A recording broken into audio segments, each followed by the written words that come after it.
pues es un hombre que es también apasionado de sus raíces y de su tierra, aunque él no nació aquí, pero sus padres son de aquí, y él siente la pasión por su tierra y por sus raíces. Y fruto de esta pasión por sus raíces, pues es esta biografía que él ahora nos va a presentar, que es una obra en la que ha sabido combinar.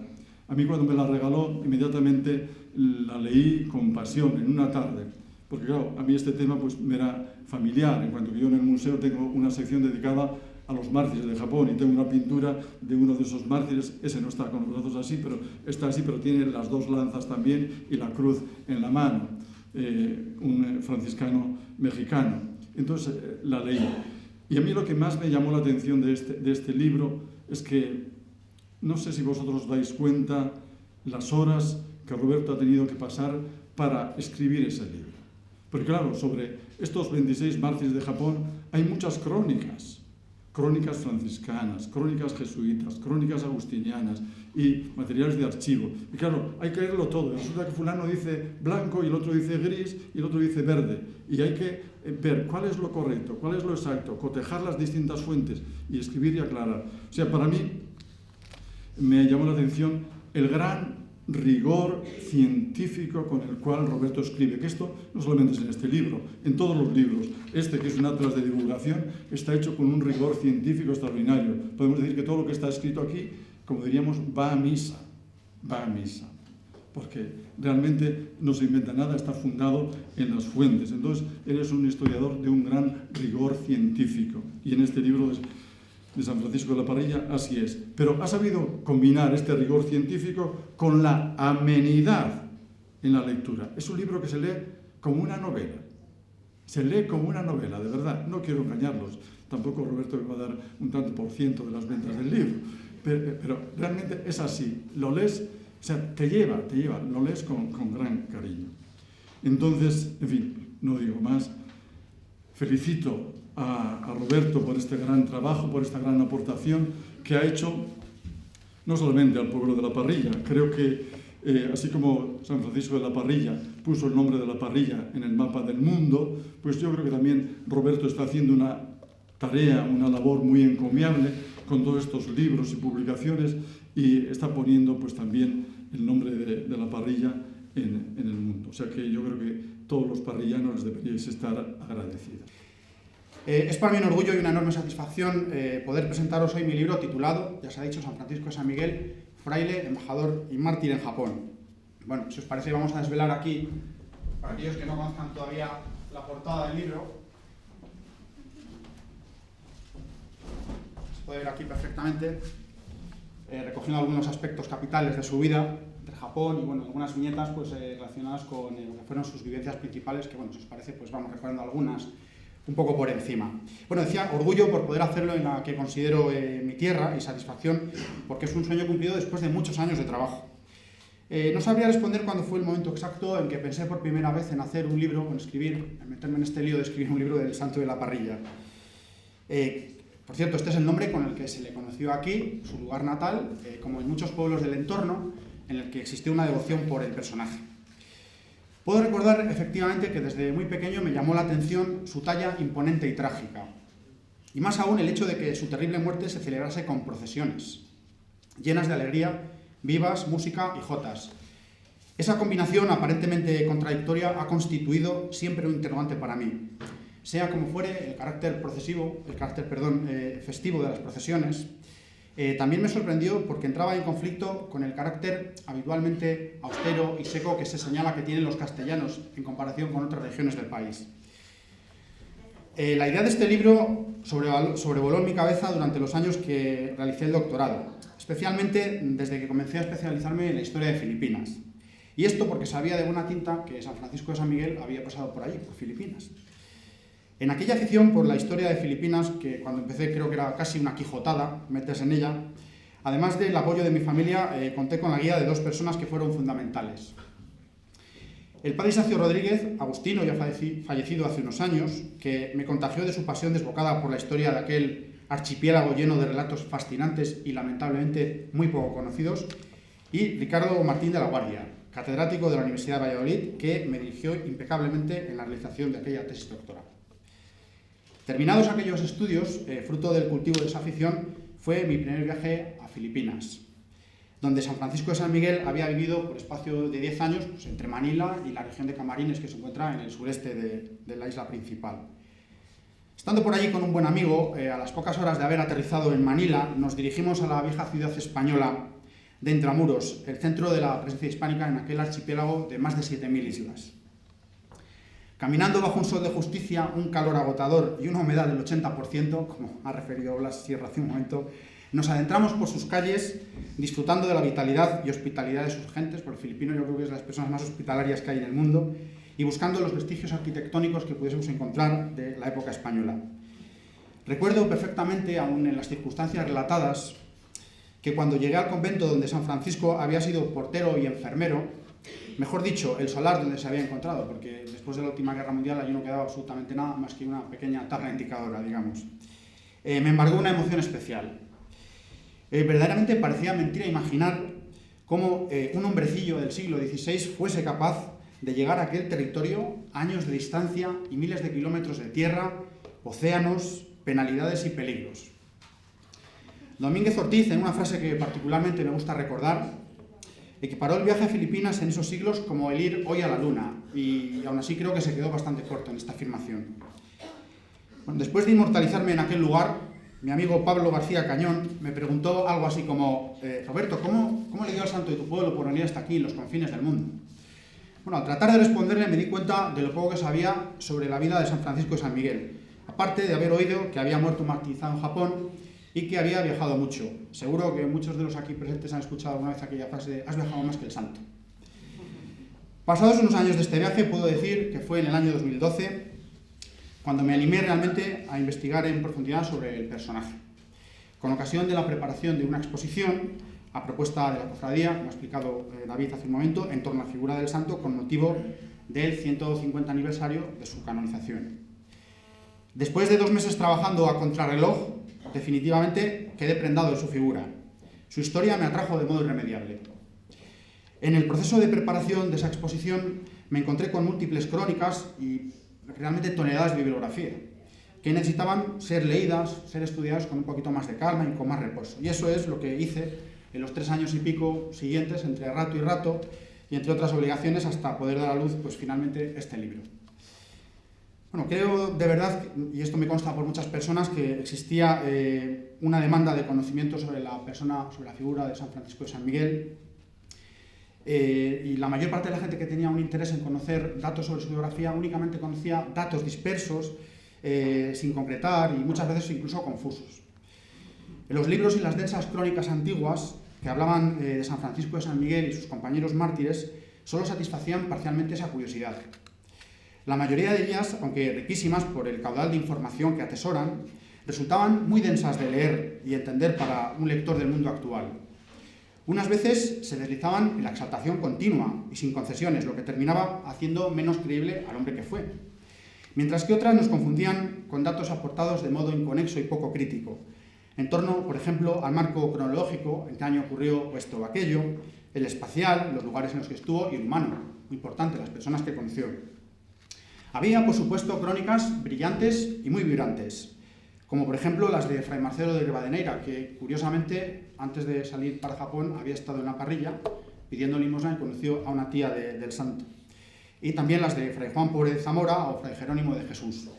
Estas 2 últimas también proceden de personas que conocieron al santo allí en Japón. Pero todas ellas faltaban, desde mi punto de vista, de una cuestión fundamental, y es que el contexto era pintado como un somero telón de fondo, como un decorado teatral, y no como lo que realmente es, una fuente de vida. Mi conclusión al respecto fue que era necesario un trabajo de historia que eliminase esas carencias y que lo hiciese accesible pues, a todos los públicos. Un trabajo de investigación que fuese serio y riguroso y que respondiese a un criterio historiográfico científico. Era fundamental zambullirse en profundidad en todas aquellas crónicas que existiesen sobre los mártires de Japón de 1597, buscar en archivos y bibliotecas todo lo que hubiese sobre ellos, tanto en fuentes primarias como en fuentes secundarias, procesar toda esa información y hacerla entendible. Los resultados han sido fascinantes en descubrimientos con la aparición de nuevos personajes que son fundamentales para entender al personaje en la comprensión de su historia, y con hallazgos, yo diría más bien rehallazgos, de cosas tan curiosas como, por ejemplo, hasta 2 cartas escritas por el propio San Francisco de la Parrilla. Y, por supuesto, también era imprescindible exponer los contextos históricos en los que se desenvolvió el personaje con rigor y con conocimiento, con mayor seriedad. España, México, Filipinas y Japón, cuyas banderas podéis ver aquí, presentes como símbolo y recuerdo de los lugares donde mayormente vivió. Bueno, pues todo esto es de alguna manera lo que humildemente he intentado realizar en mi libro. Un objeto fundamental del historiador es lograr acercarse al modo de pensar de los sujetos biografiados, vivir mentalmente su historia y empaparse de todo lo que concierne a su vida. Como dice el gran historiador John Eliot, aun el riesgo que a veces puede correrse de ver el mundo a través de sus propios ojos, es muy importante conseguir la empatía. Una biografía no consiste en identificarse con el personaje objeto de estudio, sino en exponer los motores o los registros que guiaron su vida. Sea como fuere, aparte de lo expuesto, mi objetivo ha sido el de intentar buscar y encontrar al hombre de carne y hueso, el saber extraer o hacer esa lectura entre líneas de las muchas crónicas que existen sobre él, sobre el conjunto de los mártires de Japón. De este modo entenderemos mejor al santo en el momento en el que vivió de un modo más humano y más verosímil. Permitidme decir que este libro tiene un grandísimo interés sencillamente porque la vida de San Francisco de San Miguel resulta verdaderamente apasionante. Este libro no es una novela de ciencia ficción, es un libro de historia, ese es al menos mi propósito. Todo lo que digo en él queda verificado, no hay nada, no hay ningún invento, todo está contrastado con las fuentes que he trabajado. Pero también permitidme decir que el hecho de que sea un trabajo de historia no lo desmerece para nada, sino todo lo contrario, pues la realidad aquí expuesta en muchas ocasiones llega a superar la ficción más increíble. Aunque viajar al pasado es, como dijo el novelista Harley, como hacerlo a un país extraño, he procurado hacer que ese viaje sea más familiar y más cercano. Situémonos un momento. San Francisco de la Parrilla vivió en la segunda mitad del siglo XVI, en la España del rey Felipe, la de la laureada Victoria de Lepanto, la de la construcción del Escorial, la de la unión con Portugal, pero también es la España del siglo de oro en la que comenzaban a escribir por esos años Lope de Vega, Miguel de Cervantes o Quevedo. También son los años del catolicismo de Trento, de los claustros con aromas de incienso y misticismo de San Juan de la Cruz y de Santa Teresa de Jesús. ¿Quién le iba a decir a Juan de Arco, pues este parece que fue su nombre cuando entró en religión, que por hacerse franciscano, en vez de seguir con las tierras que tenía la familia en la Parrilla, su vida fuese a cambiar tantísimo? ¿Quién le iba a decir que fuese a comprobar en primera persona que era cierto aquello que se decía de que en el imperio del rey Felipe nunca se ponía el sol? Sorprende por emocionante la vida de este humilde fraile lego, cuya biografía, aparentemente destinada a las soledades claustrales de nuestra geografía, transcurrió por diversidad de continentes, países, océanos, culturas y razas. San Francisco de San Miguel fue, desde este punto de vista, un agente de la globalización. Resulta muy sugestivo observar la interactuación transnacional entre culturas, de la civilización en el sentido más amplio del término, de la que participa, así como tratar de identificar los puentes de contacto e incluso los choques a los que se vio expuesto. Toda una muestra que puede servir de fascinante analogía o comparación con el mundo de nuestro tiempo. Siendo lego, ejerció como auténtico pluriempleado, 7 oficios en uno, desempeñaba Francisco de la Parrilla: portero, encargado de la huerta, cocinero, refitolero, encargado del refectorio, enfermero, catequista y embajador. Su inquietud y profunda vocación religiosa le llevó a morar en un mínimo, he calculado yo, de en torno a 11 conventos, a recorrer 7 países, como fueron España, Portugal, la costa este de Francia, Italia hasta Roma, y los que hemos referido de México, Filipinas y Japón. Habló, o más bien chapurreó, 3 idiomas aparte del suyo propio. Transitó por 3 continentes y navegó por 2 océanos. En la reconstrucción de su trayectoria vital, resulta asombroso verle caminando descalzo cientos de kilómetros por tierras polvorientas, húmedas o nevadas. Angustia imaginar la zozobra de los barcos en la inmensidad de los océanos, las tormentas, los fallecimientos a bordo, el susto que tiene cuando salen de Cádiz y el barco naufraga. Impresiona la exposición a los peligros de su viaje a la tierra de los feroces chichimecas en México, en búsqueda de un compañero. Admira el valor de la embajada a Japón, un país que en aquellos años amenazaba nada más y nada menos que con invadir Filipinas. Cómo sobrecoge y emociona la entereza e incluso la alegría con la que recibe su condena a muerte en Nagasaki. Su biografía no resulta menos interesante por las personas que también conoció. Gobernadores de Filipinas, como Ronquillo de Peñalosa o Gómez Pérez das Mariñas, señores de Japón, como Hideyoshi o Fugem, pero también indígenas filipinos, leprosos japoneses, al menos un general de la Orden de San Francisco y una larga retahíla de religiosos que le dejaron una profunda huella. Por ejemplo, Pedro de Jerez, que apenas es mencionado en las hagiografías, pero es determinante en su vocación misionera. Pedro Bautista, de San Esteban del Valle, hombre de alta preparación moral y gran talla también intelectual. Juan Clemente, que es el enfermero del primer hospital que se abrió en Manila, con el que también estuvo trabajando. El indio Gonzalo García, lego como el parrillano, que es compañero de embajada y también traductor de japonés. O el japonés León Karasumaru, que le acompañó en muchos desplazamientos por el interior del territorio. Son solamente algunos de los personajes que desfilan en este ensayo. El libro recoge las 3 claves en que transcurrió la vida de San Francisco de San Miguel, que son fundamentales para entender el personaje. La primera sería el espíritu de renovación de las órdenes religiosas de su tiempo, que están imbuidas por el ánimo contrarreformista de Trento, lo que le lleva a profesar en varias provincias de la Orden de San Francisco, intentando seguir siempre a San Pedro de Alcántara. Es curioso porque a lo largo de su vida transita por distintos conventos buscando siempre una mayor observancia, una mayor estrechez. En segundo lugar, las misiones de Filipinas, previo paso por México, donde recala un par de años, coincidiendo con las primeras décadas de la presencia española en el archipiélago. Y tercero, su labor política como embajador en el Japón de Hideyoshi. Los 3 ejes apuntados se complementan con una vocación de asistencia social de primer orden, como se desprende de su atención a los enfermos en Japón, en México y en Filipinas, y especialmente a los leprosos, que eran considerados como sujetos excluidos de todas las colectividades humanas. Fray Francisco de la Parrilla ejerció de embajador de España en Japón para desarrollar una misión de vital importancia: evitar la invasión de Filipinas por ese país, archipiélago cuya presencia hispánica era muy reciente en esos momentos. Fue, por consiguiente, el primer embajador vallisoletano en Japón, país del que se conocía poquísimo. Esta tarea le exigió en 1593 el desplazamiento a Japón y la mediación ante el regente del país, Toyotomi Hideyoshi, que en las fuentes cristianas es conocido como Taikozama, quien acababa de unificar el territorio después de siglos de división y de guerra. Creo que hay que tener en cuenta estas circunstancias para valorar en su justa medida la misión que realizaron.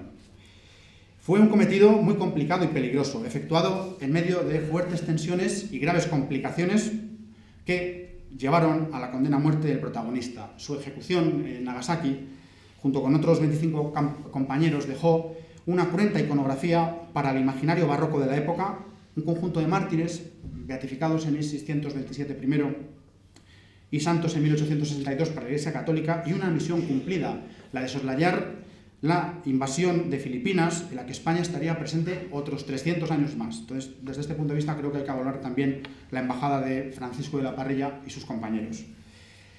Sigo con la embajada. Su conocimiento, sus pormenores y sus vicisitudes, la importancia de su empresa, como el dramático desenlace de la misma, incorporan un interés por encima de lo local, lo provincial y lo nacional a este trabajo. Pues entre ellos, entra de lleno en la historia de la diplomacia y de las relaciones internacionales. Creo que este es un aspecto muy interesante también de la vida del Santo de la Parrilla. Este estudio, con la presencia del personaje en aquellas latitudes, plantea un puente de conexión y una sugerente mirada hacia Asia, continente más grande y donde vive más de la mitad de la población del planeta. Estas últimas semanas me ha resultado muy interesante contactar con los otros 3 pueblos españoles con mártires en Japón, compañeros del parrillano en el cadalso de Nagasaki. Y he podido comprobar que su recuerdo sigue allí muy vigente en la actualidad. Sabía de la fiesta por todo lo alto que se hace en honor de San Pedro Bautista en su localidad natal, San Esteban del Valle, con su famoso Vítor, pero desconocía las festividades que también se celebran en Outarelo y Tameirón, pueblos ambos de Orense, patria de San Francisco Blanco, o en el guipuzcoano Beasaín, en donde San Martín de Aguirre, aquí conocido como de Loinaz, es procesionado con Antonio y Luisito. ¿Quiénes son Antonio y Luisito? Pues son los niños de 12 y 13 años que fueron también martirizados en Nagasaki. Pues tienen tallas procesionales también de ellos. Aparte de la historia con mayúsculas de San Francisco, coincidente en buena parte con la de sus compañeros mártires, podéis encontrar en este libro muchos rasgos ciertos e interesantísimos de su personalidad. Francisco de San Miguel fue un hombre sencillo, afable, discreto, de escasa instrucción intelectual, muy servicial y profundamente religioso. Humilde, silencioso, se conocen pocas frases de él, algunas de ellas las podéis ver en las paredes del local de aquella exposición. Firme en la observancia y escrupuloso en el deber. Con fino sentido del humor, con cierta ironía también, querido y muy respetado entre sus compañeros. San Francisco se sentía especialmente orgulloso por ser de esta tierra. Fue el único del grupo de los 26 mártires que llevaba como apellido el nombre de esta localidad.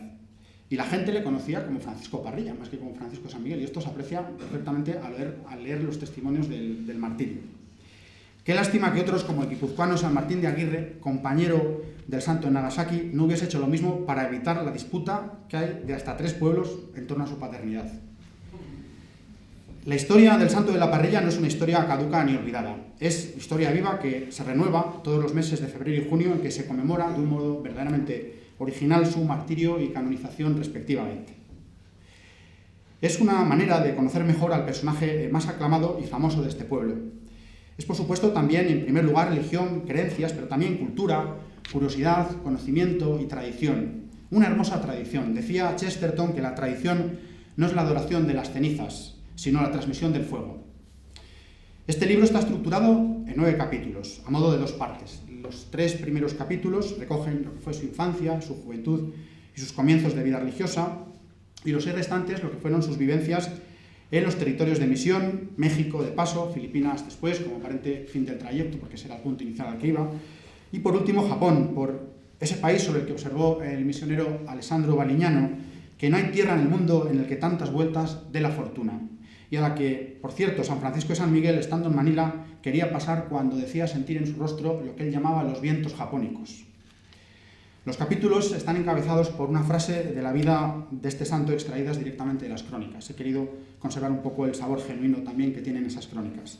También incluyo un prólogo y un epílogo donde se habla del impacto que tuvieron los procesos de beatificación, el martirio, la beatificación y la canonización casi hasta la actualidad. También he querido incluir 6 anexos con criterio didáctico en los que se pueden apreciar algunos de los datos más destacados, por ejemplo, de los compañeros mártires en Japón, un eje cronológico para situarnos un poco mejor en relación a lo que ocurre en el Imperio Español, Filipinas, Japón, los milagros o sucesos sobrenaturales que se le atribuyen y un pequeño glosario de términos también. Al final también he incluido un pliego de 16 páginas de fotos, siempre es muy agradable ver algunas fotos en color. Como comentaba al principio, esta monografía la he realizado con el ánimo de hacerla entendible y facilitar su comprensión para el público en general. He considerado muy oportuno incluir las referencias principales, la mayor parte de las referencias al final, con la excepción de unas pocas que van directamente a pie de página, de tal manera que aquellos que quieran ampliar su información siempre pueden acudir pues, a lo que se señala en esas notas. Con esto quería subsanar un fallo que habitualmente se comete en muchos libros que se han escrito sobre los mártires de Japón, en el que se omite pues, toda la referencia a lo que es el origen de la información. Cuando terminé de escribir este libro, encontré por fin la respuesta a la pregunta que os refería al principio de mi intervención, en torno a la contradicción que me producían las procesiones. Y mi conclusión al respecto es que, seamos conscientes o no de ello, la alegría que en ellas se observa es un recuerdo del valor y el heroísmo con que San Francisco de la Parrilla y sus compañeros recibieron la noticia de la condena a muerte. Sin posibilidad de salvarse, lejos de arredrarse, encararon su injusto destino aferrándose a sus creencias, haciendo gala de su inquebrantable fe, la que al fin de cuentas les había llevado hasta allí a todos ellos. Tal efecto cobran sentido las palabras del novelista filipino Sionil José: toda la historia de la humanidad ha demostrado que la fe permanece cuando el acero se oxida. Y termino ya, pues parafraseando al Padre Conciencia, al Padre Santo, al Padre Bueno, como aquí le conocéis: no seré yo quien hable más de la cuenta y peque con palabras ociosas si no son excusadas. Como no podía ser de otro modo, he dedicado este libro a la parrilla. Con ello quería aportar algo de mí a un pueblo al que debo tanto. Espero de todo corazón que disfruten leyéndolo tanto más como yo he disfrutado con su escritura. Ha sido un inmenso placer compartir todo este tiempo con vosotros. Muchísimas gracias por vuestra atención.